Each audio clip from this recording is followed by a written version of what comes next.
Hi ಎಲ್ಲರಿಗೂ welcome back ಒಂದು ಮೂರ್ಲಾಗ್. ಎಲ್ಲರೂ ಹೇಗಿದ್ದೀರಾ? ಚೆನ್ನಾಗಿದ್ದೀರಾ ಅಂತ ಭಾವಿಸ್ತಿದ್ದೀನಿ. ನೋಡಿ ಹೆಂಗ್ ಹೊಡಿತಾನೆ ನೋಡಿ ಅವನು. ಏಮೋ ಏಮೋ ಆಯ್ ಮಾಡ ಆಯ್ ಆಯ್ ಆಯ್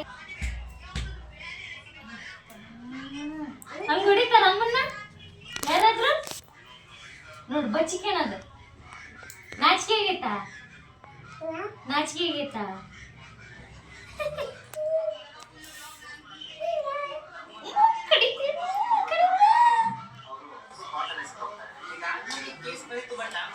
ಮಕ್ಕಳ ಜೊತೆ ಈ ಥರ ಆಟ ಆಡ್ಕೊಂಡು ಕೆಲಸ ಮಾಡೋದೇ ಒಂಥರ ಖುಷಿ ಅನಿಸುತ್ತೆ. ನಾನು ಇಲ್ಲಿ ಮಟನ್ ಫ್ರೈ ಮಾಡ್ಬೇಕಂತೇಳಿ ಎಲ್ಲ ರೆಡಿ ಮಾಡಿಕೊಂಡು ಈರುಳ್ಳಿ, ಶುಂಠಿ, ಬೆಳ್ಳುಳ್ಳಿ ಮಿಕ್ಸಿಗೆ ಹಾಕ್ಕೊತಿದ್ದೀನಿ. ಅಂದರೆ ಶುಂಠಿ ಬೆಳ್ಳುಳ್ಳಿ ಪೇಸ್ಟ್ ಇದ್ದರೆ ಮಾತ್ರ ತುಂಬಾ ಚೆನ್ನಾಗಾಗುತ್ತೆ. ರೈಸ್ ಐಟಮಿಗಾಗಲಿ, ಫ್ರೈಗಾಗಲಿ, ಸಾಂಬಾರಿಗಾಗಲಿ. ನಾನಿಲ್ಲಿ ಸಾಂಬಾರಿಗೂ ರೆಡಿ ಮಾಡಿ ಇಟ್ಕೊಂಡಿದ್ದೆ. ಕೊತ್ತಂಬರಿ ಸೊಪ್ಪು, ಕೊಬ್ಬರಿ, ಹಾಗೆ ಚಕ್ಕೆ, ಲವಂಗ ಎಲ್ಲ ಹಾಕಿ ರೆಡಿ ಮಾಡಿ ಇಟ್ಕೊಂಡಿದ್ದೆ. ಇಲ್ಲಿ ನೋಡ್ರಿ ಎಷ್ಟು ಚೆನ್ನಾಗಿ ಆಟಾಡ್ತಿದ್ರು. ಅವ್ರ ಅಣ್ಣಗೆ ಹುಷಾರಿರಲಿಲ್ಲ ಜಾತ್ರೆಲಿಂದ. ಇವತ್ತು ಸ್ವಲ್ಪ ಹಂಗೆ ಆರಾಮಾಗಿತ್ತು, ಅದಕ್ಕೆ ಅವ್ರ ಅಣ್ಣನ ಜೊತೆ ಆಟ ಆಡ್ತಿದ್ದ.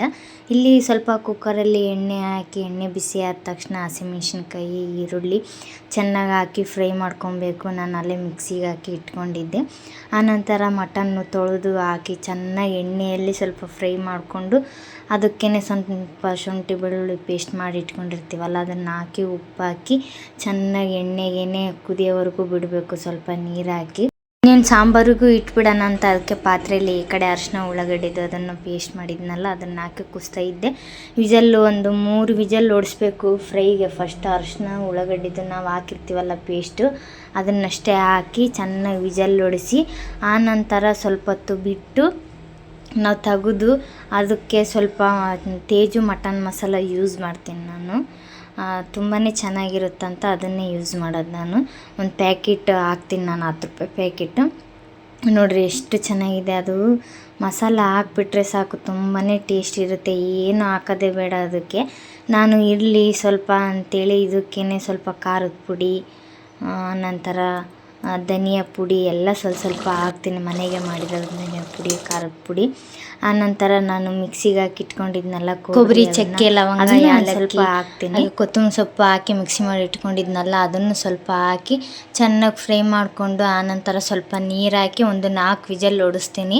ತುಂಬಾ ಚೆನ್ನಾಗಿರುತ್ತೆ. ಪೀಸ್ ಮೆತ್ತಗೆ ಬೇಯ್ತಾವೆ ಅಂತೇಳಿ ಆ ಥರ ವಿಜಲ್ ಹೊಡಿಸ್ತೀನಿ. ಒಂದು 3-4 ಆಗಲಿ ಹೊಡಿಸ್ತೀನಿ.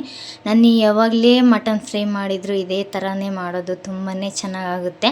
ಹಾಗೆ ಬೆಳಿಗ್ಗೆನೇ ಹಿಟ್ಟು ಕಲಸಿಟ್ಟಿದ್ದೆ. ಚಪಾತಿ ಆಗಲಿ ಪೂರಿ ಆಗಲಿ ಮಾಡೋಣ ಅಂತೇಳಿ ಅಂದ್ಕೊಂಡು ಇನ್ನೇನು 2 ಸ್ವಲ್ಪ ಮಾಡಿಬಿಡೋಣ, ಯಾವ್ದು ಇಷ್ಟ ಬರುತ್ತೋ ಅದು ತಿಂತಾರೆ ಅಂದ್ಕೊಂಡು ಚಪಾತಿ ಉಜ್ಜಿ ಇಲ್ಲಿ ಬೇಯಿಸ್ತಾ ಇದ್ದೆ. ಪೂರಿನೂ ಮಾಡಿದ್ದೆ. ತುಂಬಾ ಚೆನ್ನಾಗಿರುತ್ತೆ. ಅನ್ನಕ್ಕಾಗಲಿ, ದೋಸೆಗಾಗಲಿ, ಚಪಾತಿ, ರೈಸ್ ಐಟಮ್ ಎಲ್ಲದಕ್ಕೂ ಚೆನ್ನಾಗಿರುತ್ತೆ. ಆನಂತರ ಮೊಸರು ಬಜ್ಜಿ ಮಾಡಿಕೊಂಡು ಫ್ರೈ ನೋಡಿರಿ ಎಷ್ಟು ಚೆನ್ನಾಗಿದೆ. ತುಂಬಾ ಚೆನ್ನಾಗಿದೆ. ನೀವು ಒಮ್ಮೆ ಟ್ರೈ ಮಾಡಿ ನೋಡಿರಿ ಇದೇ ಮೆಥಡಲ್ಲಿ. ಹೇಗೆ ಅನ್ನಿಸ್ತಂತ ಇದೇ ವಿಡಿಯೋ ಕೆಳಗಡೆ ಬಂದು ಕಮೆಂಟ್ ಮಾಡಿರಿ. ಹಾಗೆ ಅಮ್ಮ ಬಂದಿತ್ತಂತೇಳಿ ಅಮ್ಮ ಊಟ ಮಾಡ್ತು. ನಾನೊಂದು ಟ್ರಿಪ್ ನಿದ್ದೆ ಮಾಡಿ ಎದ್ದೆ. ಹಾಗೆ ನಿಮ್ಗೆ ಈ ವಿಡಿಯೋ ಇಷ್ಟ ಆಗಿದ್ದರೆ ಲೈಕ್ ಮಾಡಿರಿ, ನನ್ನ ಯೂಟ್ಯೂಬ್ ಚಾನಲ್ ಸಬ್ಸ್ಕ್ರೈಬ್ ಮಾಡಿಕೊಡ್ರಿ ಅಂತ ಹೇಳ್ತಾ ಮುಂದಿನ ವಿಡಿಯೋದಲ್ಲಿ ಸಿಗುವ. ಬಾಯ್. ಹೀಗೆ ಸಪೋರ್ಟ್ ಮಾಡಿರಿ.